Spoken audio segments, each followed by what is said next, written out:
Ele. Nós começamos a falar hoje de manhã. Eu, quando pedi essa música, primeiro porque eu gosto muito dela.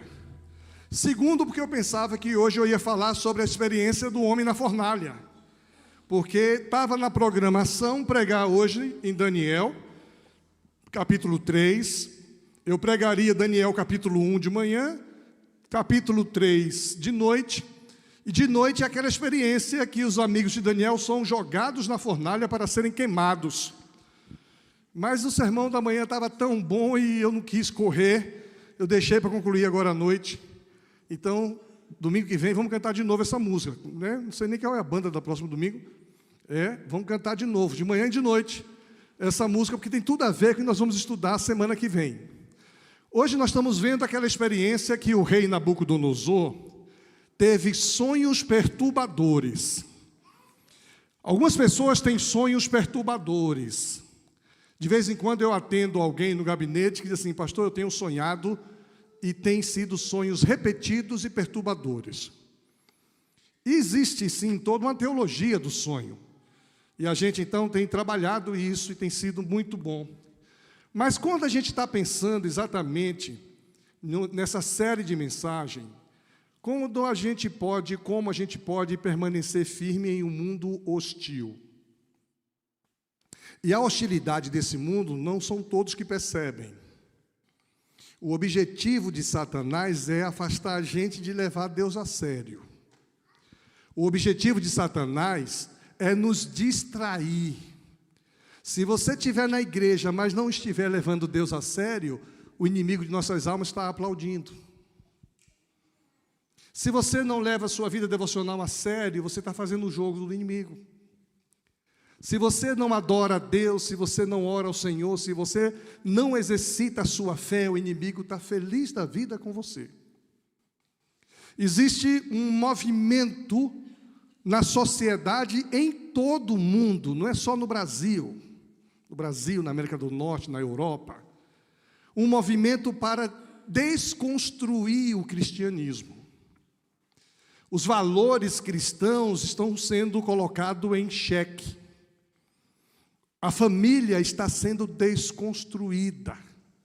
As pessoas estão se desconfigurando.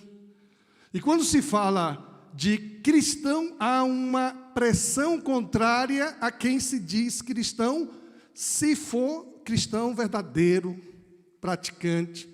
Se você é um cristão nominal, está tudo muito bem. Aí assim, você não como é que eles chamam?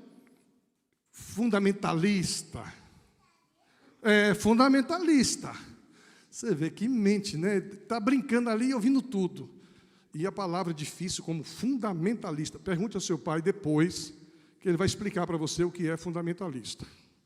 Beleza? Coisa linda, viu? Conectado.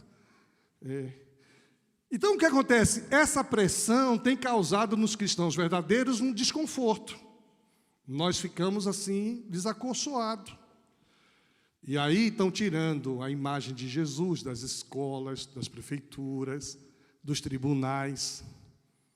Eu falei hoje pela manhã que nos Estados Unidos tem vários outdoors dizendo o seguinte: deixe Deus fora de nossas escolas. Os desenhos infantis estão cheios de valores anticristãos. E eles querem desconstruir as sociedades que foram construídas com uma cultura judaico-cristã. Pressão contra as crianças é grande. E a gente disse que Daniel e seus amigos viviam um cenário parecido.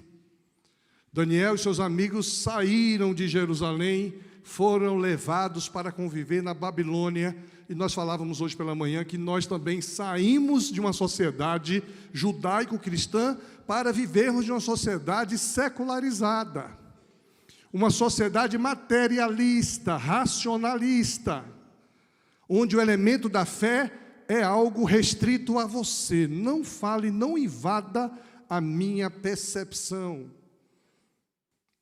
E a gente tem, às vezes, ficado chocado com o movimento nas universidades, nas mídias, nos jornais, nas mídias sociais, nas artes. E a gente começou a dizer que nós não podemos nem precisamos ficar escandalizados com isso, porque isso faz parte de uma profecia. Jesus, falando no seu sermão profético, diz que vai chegar um tempo em que os cristãos serão perseguidos.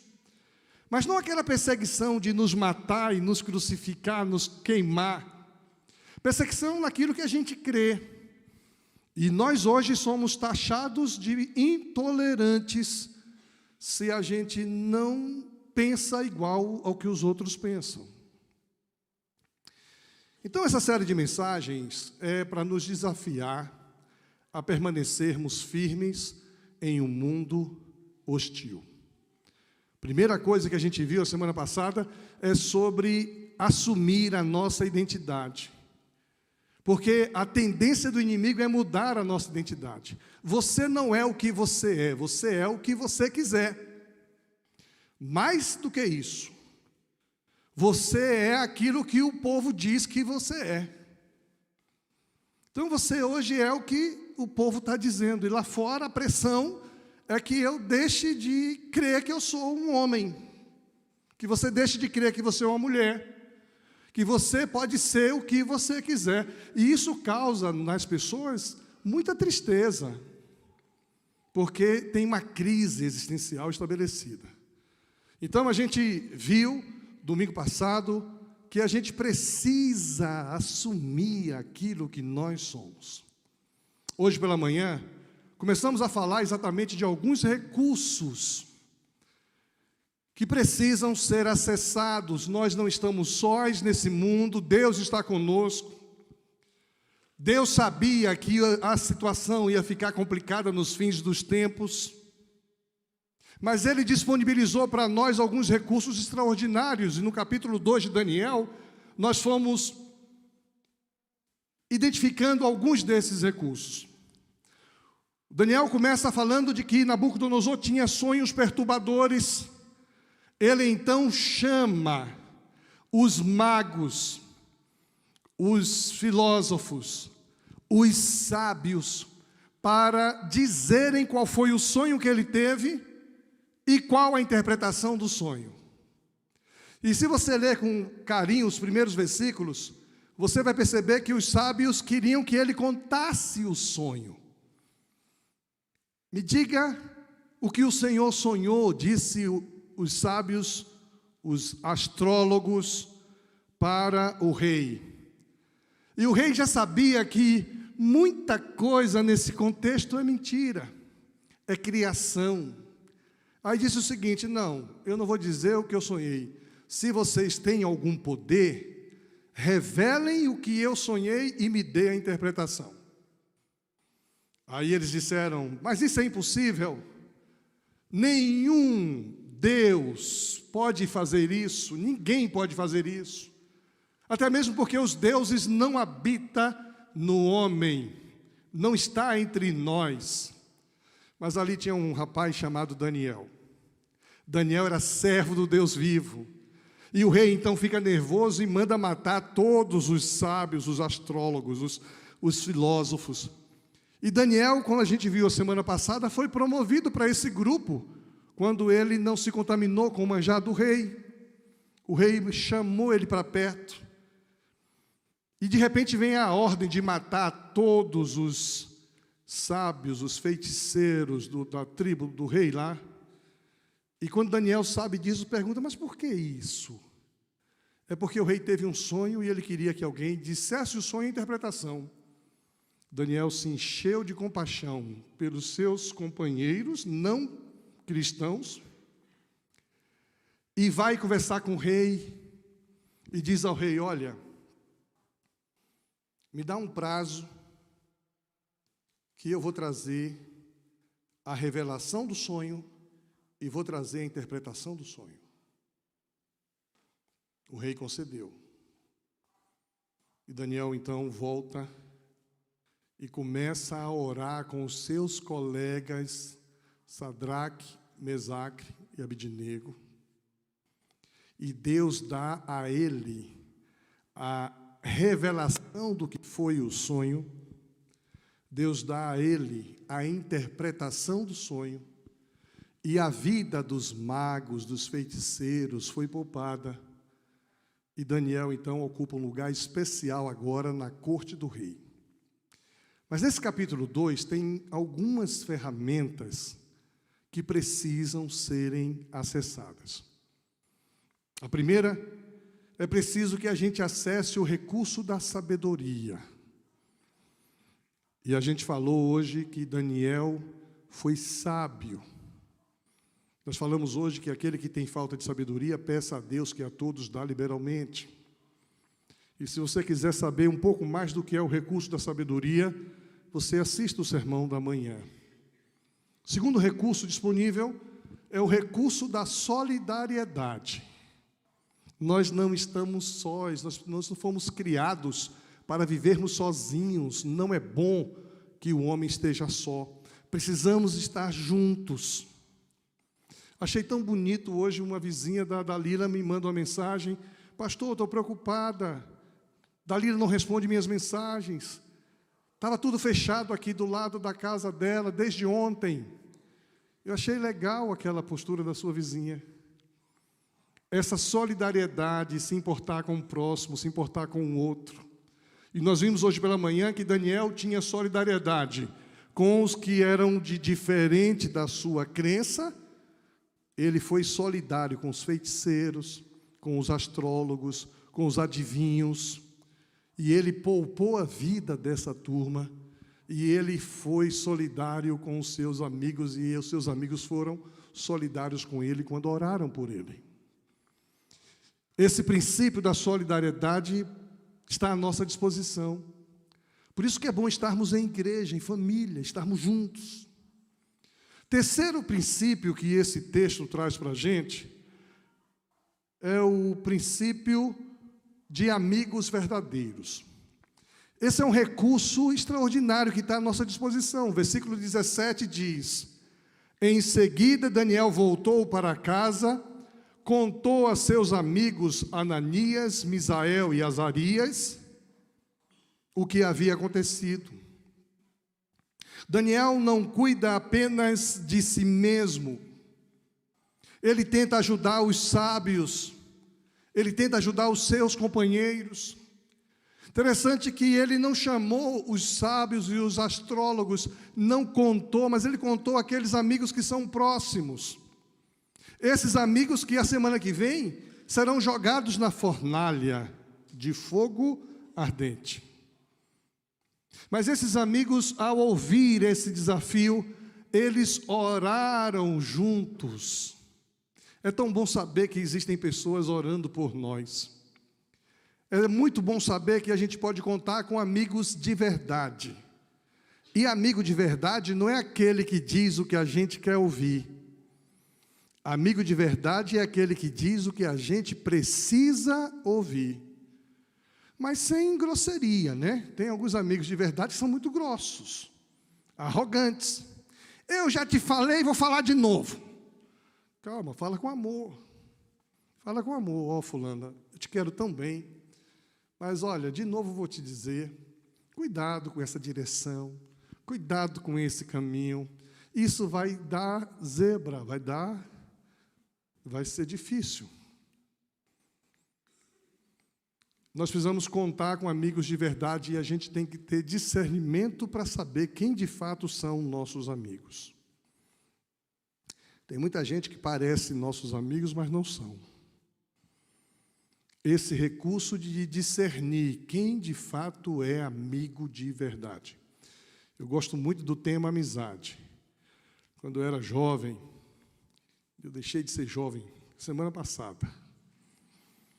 Porque até semana passada eu me sentia jovem. Mas esse cabelo branco me insiste em me conscientizar que eu não sou mais jovem. Mas quando eu era jovem, eu gostava muito de cantar música popular brasileira. Amigo é coisa para se guardar, do lado esquerdo do peito, dentro do coração. Assim falava a canção que na América ouvi. Mas quem cantava chorou ao ver seu amigo partir. Tinha uma outra canção muito linda. Amizade sincera é um santo remédio, é um abrigo seguro.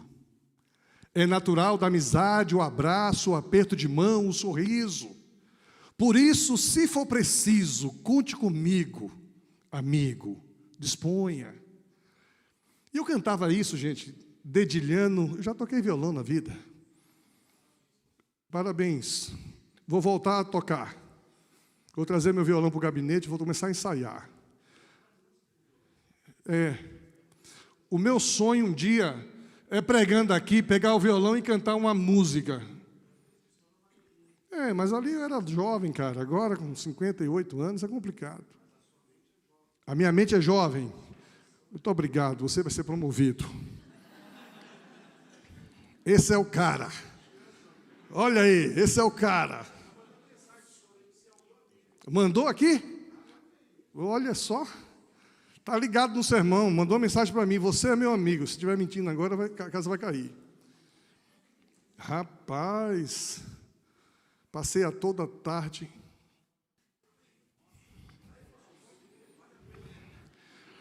Oi, meu pastor, obrigado pela nossa amizade. Te amo, meu amigo.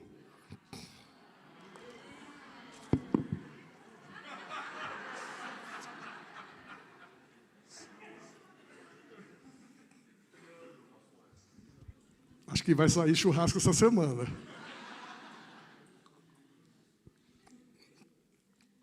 Os recursos que estão à nossa disposição,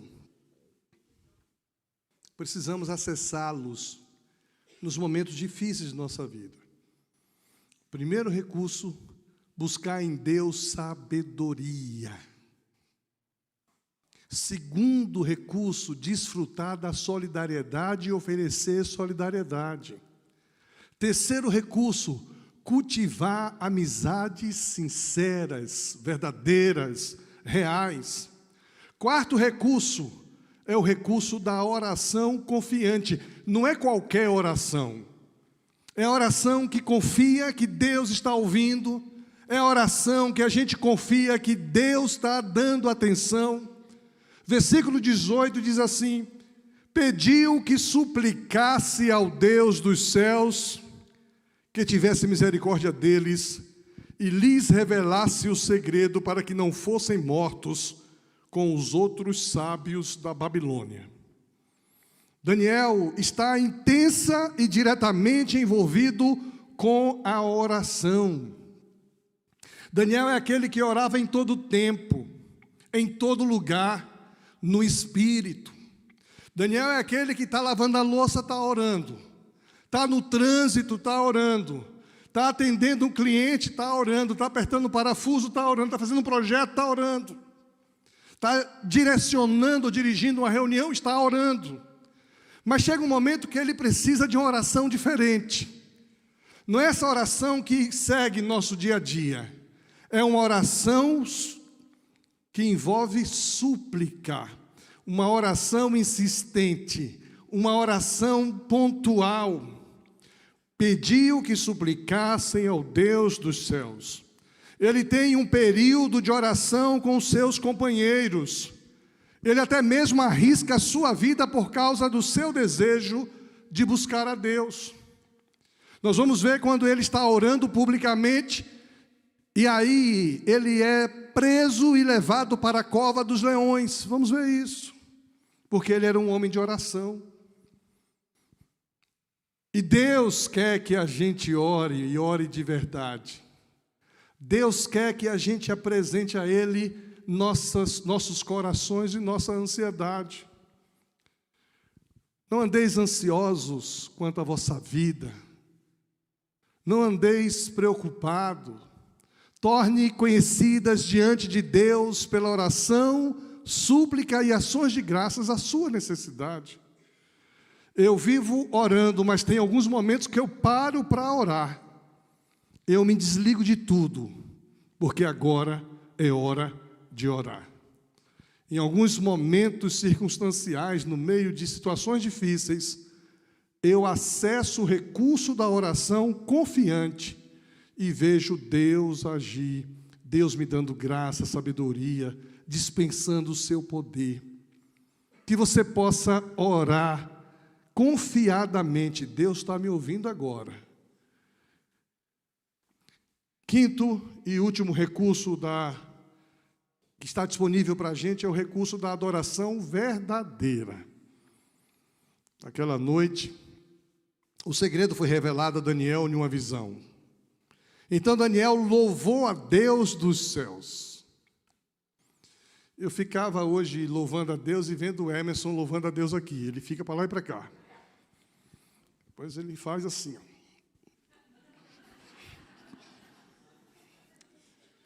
Agora, quando não é a banda dele que está atacando, como é que ele faz isso ali? Você faz a mesma coisa? Domingo que vem eu vou olhar. O louvor verdadeiro é aquele que a gente faz. Ele diz, só não faz aquilo porque não tem espaço. Você está no primeiro banco comigo. Aí eu vou constranger você, né? Vou interromper a sua adoração verdadeira. Naquela noite, Daniel teve a revelação de Deus e louvou a Deus e louvou ao Deus do céu. Os sábios adoravam vários deuses. E os deuses da terra. Os deuses que eles colocavam muitas vezes em um altar, feitos de madeira, feitos de barro, eram deuses que eles veneravam, adoravam. Por isso que o texto diz que Daniel orou e louvou ao Deus dos céus. Ele não se esquece de expressar sua gratidão. Ele louva a Deus. Daniel não se vangloria, mas se considera uma ferramenta nas mãos de Deus. Deus me deu a revelação, louvado seja Deus. Agora eu vou chegar diante do rei. Eu vou dizer ao rei o que foi que ele sonhou. Eu vou dizer ao rei o que significa aquele sonho. E eu falava hoje pela manhã que o livro de Daniel é um livro apocalíptico. Daniel se torna um homem de Deus dentro do palácio do rei. Por causa dos recursos disponíveis, sua vida de oração e de sua determinação e de não se comprometer com as coisas desse mundo, mas de permanecer fiel à vontade de Deus, este comprometimento lhe permitiu ter experiências magníficas com Deus. O versículo 29, eu acho que não está aí, viu? Que essa era uma parte que eu só ia mencionar se desse tempo. Como deu tempo? Aliás, não deu tempo mais não. Fechando aqui rapidinho, 29. O Senhor estava deitado na sua cama e começou a pensar a respeito do futuro. Daniel falando do que foi que perturbou Nabucodonosor. E aquele que explica mistérios tornou o Senhor, mostrou ao Senhor o que vai acontecer. O sonho de Nabucodonosor é sobre o futuro. O futuro de muita gente assusta. O futuro de muita gente causa medo, perturbação. Dos versículos 31 ao versículo 35, Daniel fala para o rei como foi o sonho. O Senhor teve uma visão na qual viu uma estátua enorme de pé, bem na sua frente. A estátua era brilhante, mas metia medo. A cabeça era de ouro puro, o peito e os braços eram de prata, a barriga, os quadris eram de bronze, as pernas eram de ferro, e os pés eram metade de ferro e metade de barro. Enquanto o Senhor estava olhando, uma pedra se soltou de uma montanha, sem que ninguém tivesse empurrado. A pedra caiu em cima dos pés da estátua e o despedaçou. Imediatamente, o ferro, o barro, o bronze, a prata e o ouro viraram pó. Como o pó que se vê no verão quando se bate o trigo para separá-lo da palha. O vento levou tudo embora sem deixar nenhum sinal. Mas a pedra cresceu e se tornou uma grande montanha que cobriu o mundo inteiro. Gente, ele consegue dizer para o rei detalhes do sonho do rei. Daniel, no capítulo 2, versículo 31 a 35, ele mostra exatamente estes versos registrados no sonho. E a mensagem do sonho de Daniel é que as coisas terrenas, elas são transitórias, mas as coisas de Deus, elas são eternas, transcendentes, duradouras.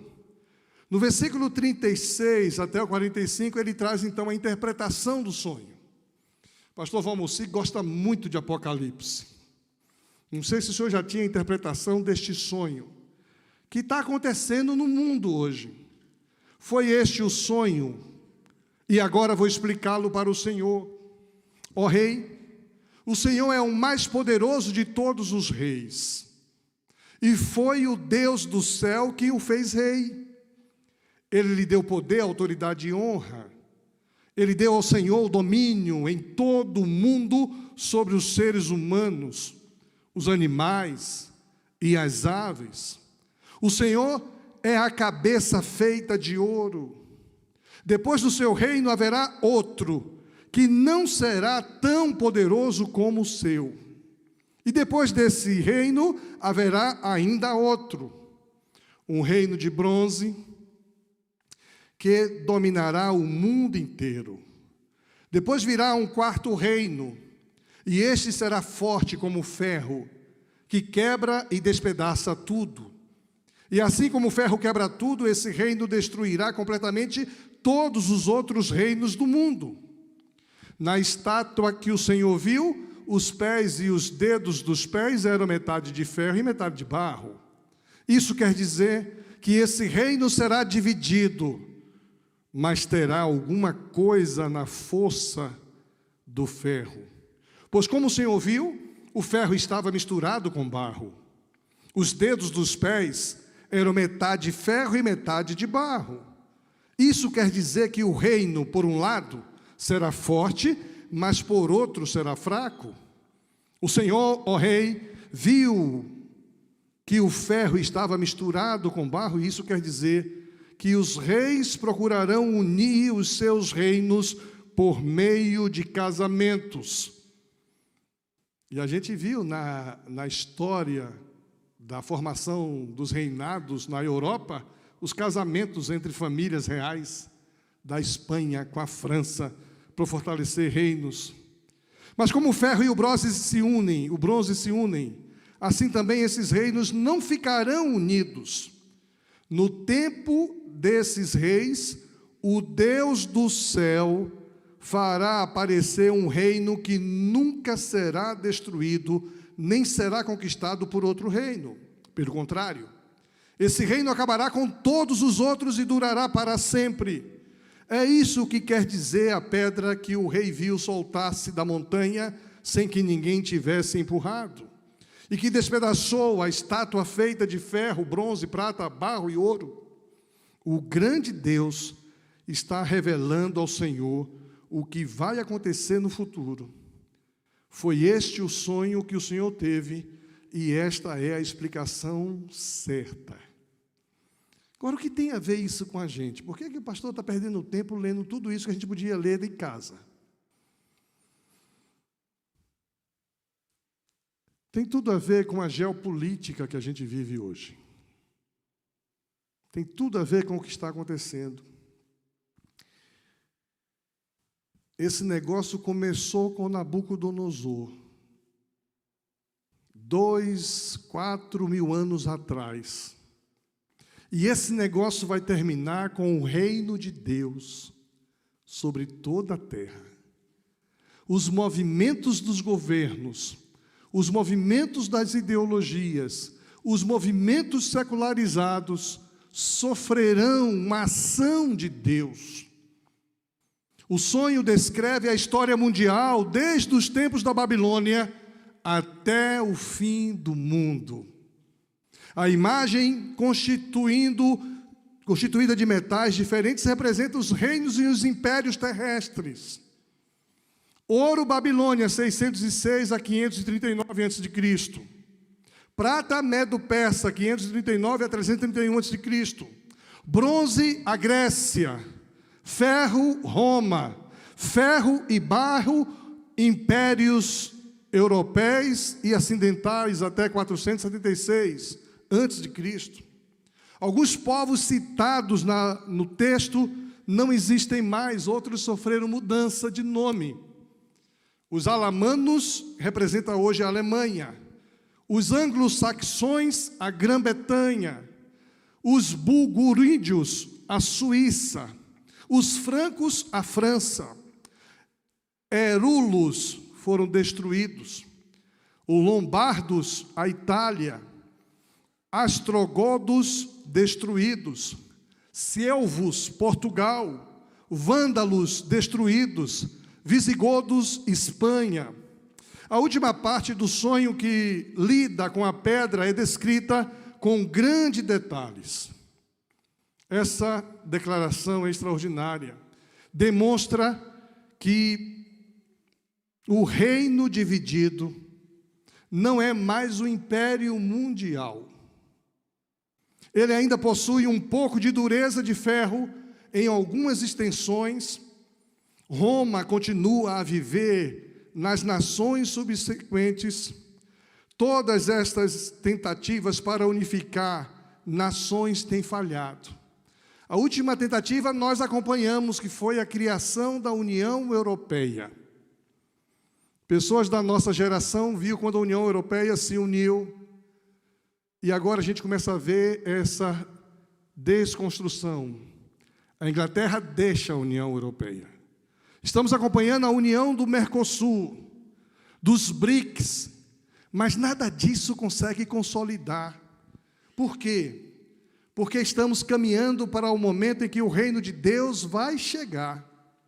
E quando o reino de Deus chegar, só aqueles que têm intimidade com Deus vão sobreviver eternamente. O clímax dessa profecia é a pedra.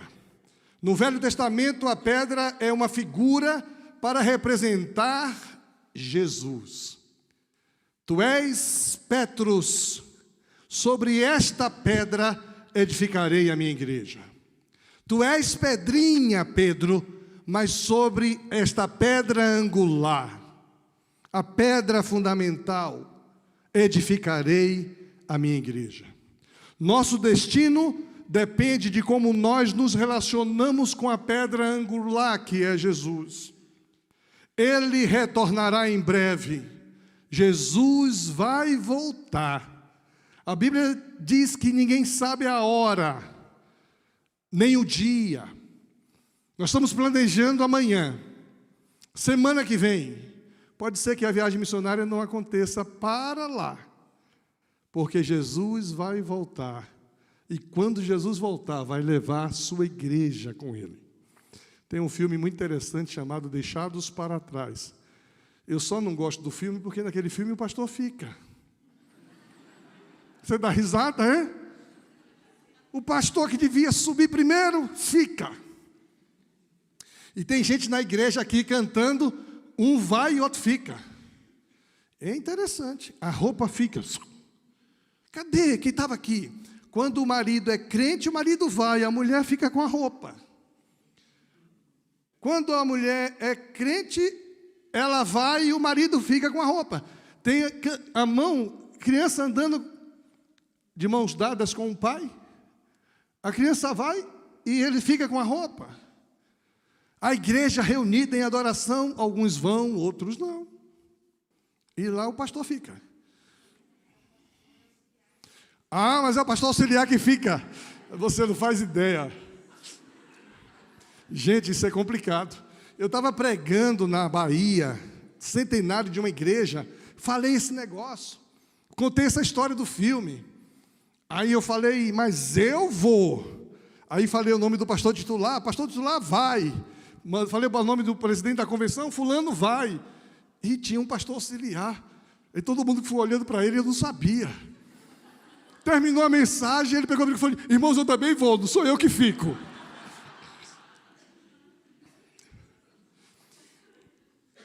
A gente dá risada, mas isso é muito sério. Quem não tem Jesus como Senhor e Salvador da sua vida, pode ficar. Isso não é para amedrontar ninguém. A Bíblia diz isso. Nós não compreendemos plenamente a história mundial. Não vemos aquilo que acontece por trás das situações. Somos tentados a considerar a história como uma iniciativa puramente humana, na qual Deus não está envolvido. Não estamos mais na Babilônia, ou melhor, não estamos mais em Israel, estamos na Babilônia. Não estamos mais em uma sociedade judaico-cristã, estamos em uma sociedade secularizada, humanista, racionalista, materialista. Mas Deus tem o controle da história.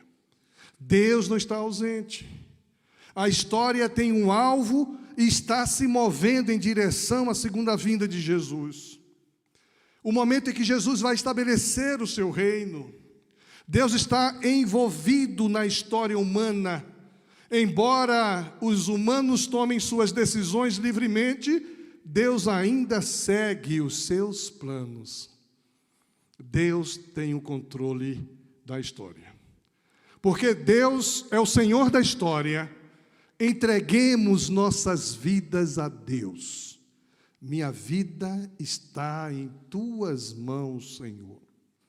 Confiemos nele, olhemos para ele, crendo em um futuro maravilhoso. Precisamos conhecer e acessar os recursos que estão disponíveis para nós hoje, pedindo a Deus sabedoria, vivendo em comunidade, desfrutando da solidariedade, acessando o recurso dos verdadeiros amigos, acessando o recurso da oração confiante e exercendo uma adoração verdadeira. A pergunta que eu faço para você, nossas crianças já estão subindo, já estão chegando. Você tem falta de sabedoria? Peça a Deus que Deus dá sabedoria a todos que admitirem que tem falta de sabedoria. Você tem vivido sozinho, isolado? Se esforce para viver com amigos, com solidariedade, amigos verdadeiros que você pode ouvir, que você possa desenvolver uma oração confiante, crendo que Deus ouve a sua oração, que Deus revela sonhos, que Deus dá a interpretação dos sonhos, que Deus dá autoridade para você chegar diante de um absoluto soberano e dizer: o sonho que o Senhor teve foi esse. Mas, acima de tudo, louve a Deus. Está sofrendo? Louve. Está chorando? Louve. Está ameaçado? Louve. Está alegre? Louve. Louvai ao Senhor todos os habitantes da terra.